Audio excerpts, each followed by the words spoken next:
angka 1 sampai dengan 14 dianggap diucapkan.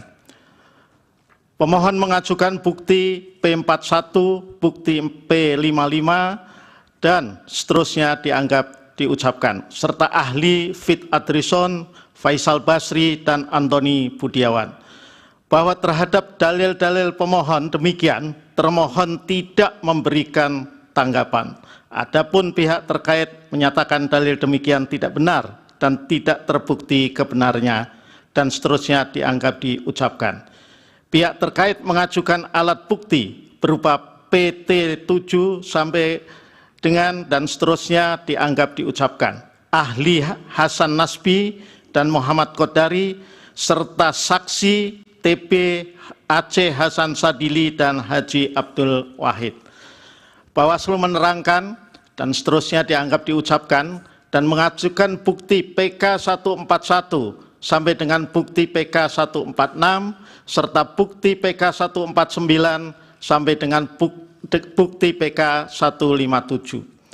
Untuk memperoleh keterangan yang lebih komprehensif mengenai bansos dan kaitannya dengan dalil-dalil yang disampaikan pemohon, Mahkamah memanggil 4 menteri terkait bansos dan dimintai keterangan pada persidangan hari Jumat tanggal 5 April 2024. Keempat menteri tersebut adalah Menteri Koordinator Pembangunan Manusia dan Kebudayaan Muhadjir Effendi, Menteri Koordinator Bidang Perekonomian Erlangga Hartarto, Menteri Keuangan Sri Mulyani Indrawati, dan Menteri Sosial Tri Risma Harini, yang keterangan selengkapnya dimuat dalam bagian duduk perkara.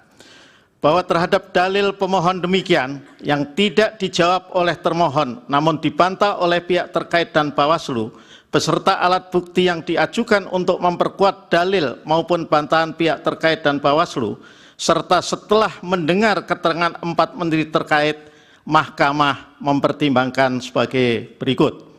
Bahwa setelah Mahkamah mencermati secara saksama keterangan para pihak, termasuk keterangan para menteri serta dokumen yang diserahkan sebagai data dan atau alat bukti pendukung, Mahkamah menemukan fakta hukum bahwa program bansos yang merupakan bagian dari program perlindungan sosial Perlinsos telah diatur dalam Undang-Undang APBN tahun anggaran 2024, khususnya pasal 8 ayat 2 huruf A dan penjelasannya, serta pasal 20 ayat 1 huruf A beserta penjelasannya.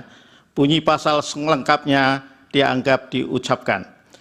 Bahwa Undang-Undang APBN tahun anggaran 2024 sebagaimana diterangkan oleh Menteri Keuangan, perencanaannya telah dimulai sejak Januari 2023, yang kemudian mendapatkan persetujuan bersama antara DPR dengan pemerintah dalam rapat paripurna DPR tanggal 21 September 2023. Vide keterangan Menteri Keuangan Sri Mulyani Indrawati, saksi TPH Aceh Hasan Sadili, saksi Haji Abdul Wahid, dan bukti PT7 sampai dengan bukti PT12B.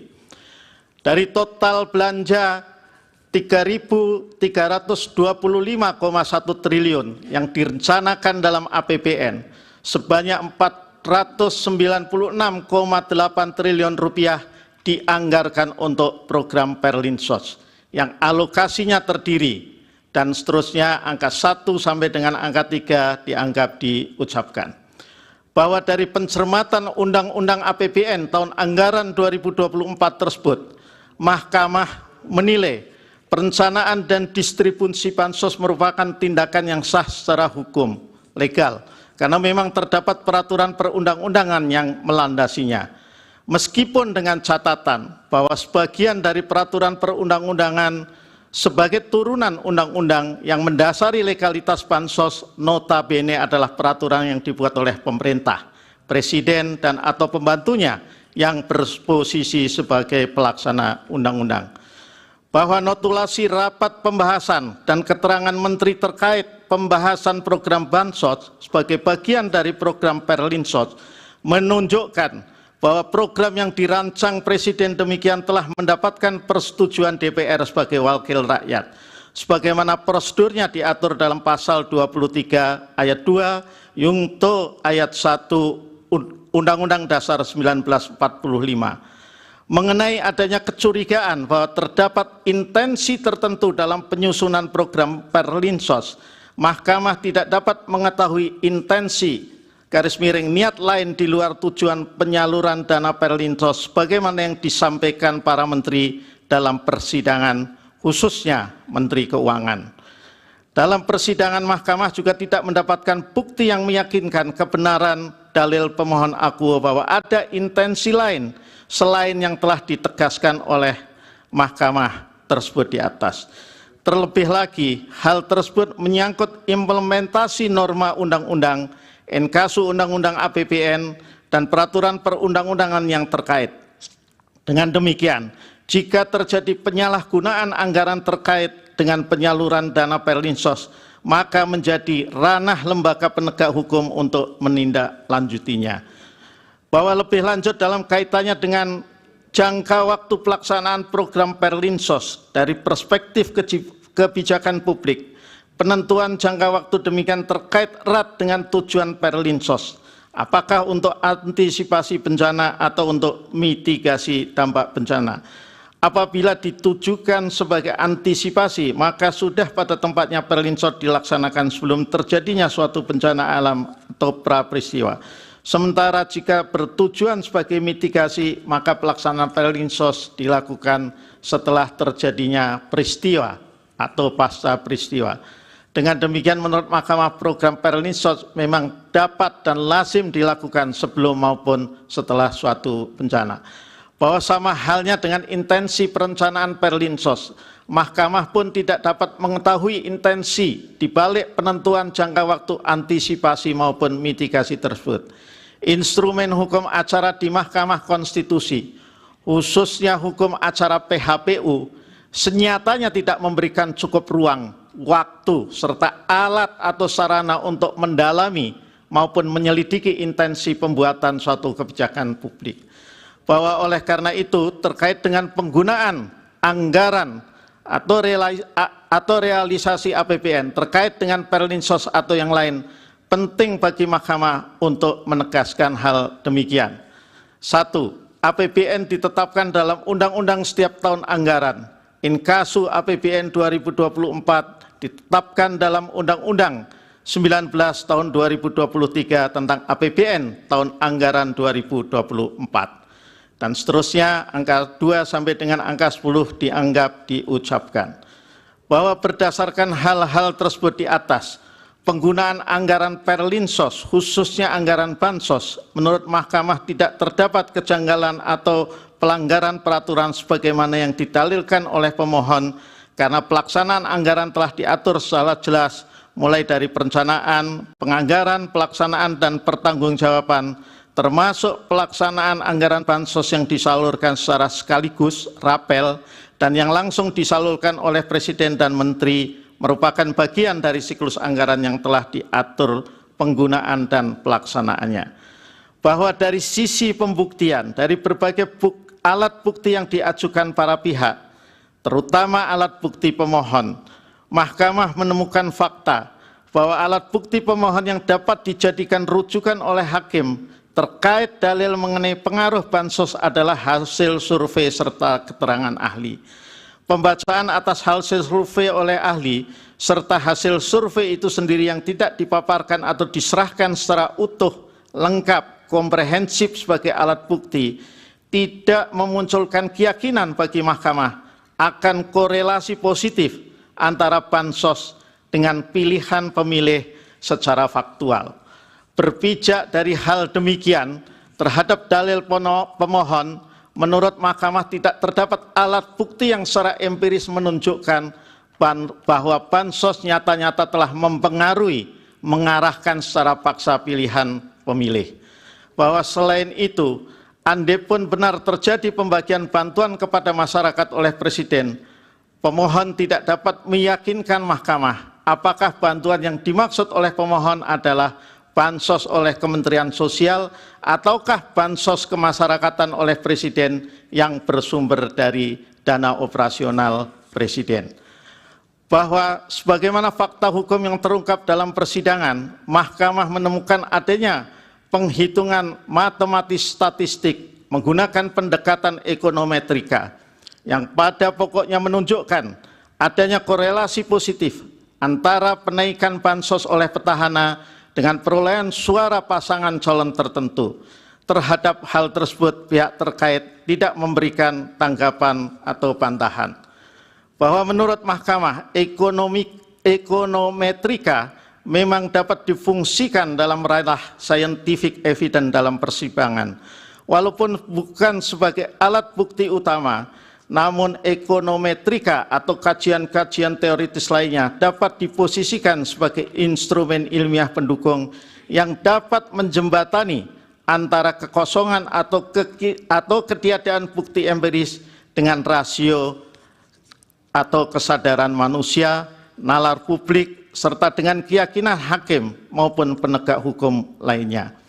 Artinya, walaupun belum akan dipergunakan langsung saat ini, metode penarikan kesimpulan atau metode penggalian fakta empiris seperti survei dalam bidang psikologi maupun ekonometrika dalam bidang ekonomi, matematika, dan statistika dapat dikembangkan dan dipertajam reliabilitas serta validitasnya sehingga metode semacam itu kelak layak untuk dipergunakan sebagai alat bukti utama dalam peradilan. Sebagaimana metode kedokteran dan fisika yang banyak berperan dalam scientific crime investigation dan peradilan pidana pada umumnya. Namun demikian, terhadap dalil pemohon yang mengaitkan bansos dengan pilihan pemilih, Mahkamah tidak meyakini adanya hubungan kausalitas atau relevansi antara penyaluran bansos dengan peningkatan perolehan suara salah satu pasangan calon. Bahwa menurut Mahkamah, pilihan rakyat yang didorong oleh rasa simpati, ketertarikan, kepuasan atas kinerja, maupun rasa kecocokan tentunya bukan suatu pelanggaran hukum. Bahkan sistem kepemilian kita mengakomodir kampanye sebagai tahapan resmi, wajib agar rakyat minimal dapat mengetahui siapa calon-calon yang dapat dipilihnya. Bahkan pada level yang ekstrim, kampanye sebagai sarana pengungkapan citra diri dapat menggapai di benak konstituen pemilih suatu titik kecintaan fanatisme kepada kandidat tertentu. Konsep kampanye atau pengenal citra diri yang demikian secara faktual tidak melanggar hukum positif di Indonesia. Bahwa dalam pendekatan doktriner, terutama terkait dengan ilmu politik, terutama terkait psikologi massa, tidak dapat disangkal adanya kaitan korelasi positif antara dukungan endorsement terang-terangan maupun tertutup dari seorang public figure terhadap kontestan peserta pemilu. Korelasi ini antara lain menurut Mahkamah menjadi argumentasi hukum mengapa Undang-Undang Kepemiluan mengakomodir adanya tahapan kampanye serta keberadaan juru kampanye dalam pemilihan umum. Vide pasal 1 angka 35, pasal 167 ayat 4 huruf G, dan pasal 267 sampai dengan pasal 276 Undang-Undang Pemilu. Tidak lain karena juru kampanye menjadi figur yang diharapkan mampu menarik dukungan masyarakat dan mengalihkan dukungan tersebut kepada kontestan yang didukung sang juru kampanye. Bahwa akan tetapi dari alur logika hukum, konsep kanjaman demikian mempunyai satu celah tindakan yang secara hukum belum diatur sehingga tidak terlarang untuk menurut hukum untuk dilakukan. Namun menurut Mahkamah, jika hal tersebut dilakukan, niscaya akan mengubah peta dan pola kontestasi pemilu presiden dan wakil presiden tahun 2024, bahkan mempengaruhi hasil pemilu presiden dan wakil presiden tahun 2024. Hal yang menjadi telah tersebut adalah tindakan endorsement pemberian dukungan terang-terangan dari presiden petahana kepada salah satu pasangan calon peserta pemilu in casu anak presiden petahana. Bahwa pemilu sebagai sebuah kontestasi demokratis pada dasarnya memang bukan suatu kompetisi yang sepenuhnya seimbang, extremely fair. Kompetisi dalam pemilu bersifat asimetris atau tidak berimbang, terutama ketika salah satu kontestan adalah petahana atau siapapun yang sebelumnya pernah menduduki jabatan publik. Bahwa selama masa jabatannya, seorang petahana pasti mempunyai track record tertentu yang diketahui, disimpan, lalu dipergunakan oleh rakyat pemilih sebagai bahan pertimbangan atau rasionalisasi pilihan mereka di bilik suara. Sesungguhnya track record jabatan seorang petahana merupakan salah satu wujud modal sosial bagi yang bersangkutan untuk memenangkan kontestasi berikutnya. Bahwa sementara kontestan non-petahana harus memulai dari titik nol untuk memperkenalkan diri kepada masyarakat agar dipersepsikan oleh masyarakat sebagai calon yang layak untuk dipilih dalam pemungutan suara. Dalam konteks demikian, manakala seorang petahana yang mempunyai basis dukungan besar tidak mencalonkan diri pada pemilu berikutnya, maka pengalihan citra diri dari petahana bersangkutan kepada pasangan calon tertentu menjadi hal krusial yang dapat mengubah peta dan pola kontestasi, bahkan mempengaruhi hasil pemilu. Bahwa hal demikian pada praktiknya sama seperti seorang juru kampanye yang melakukan tindakannya berusaha melekatkan citra diri sang juru kampanye kepada kandidat kontestan yang didukungnya, sehingga masyarakat penyuka, penggemar juru kampanye memberikan suaranya kepada kandidat yang didukung juru kampanye.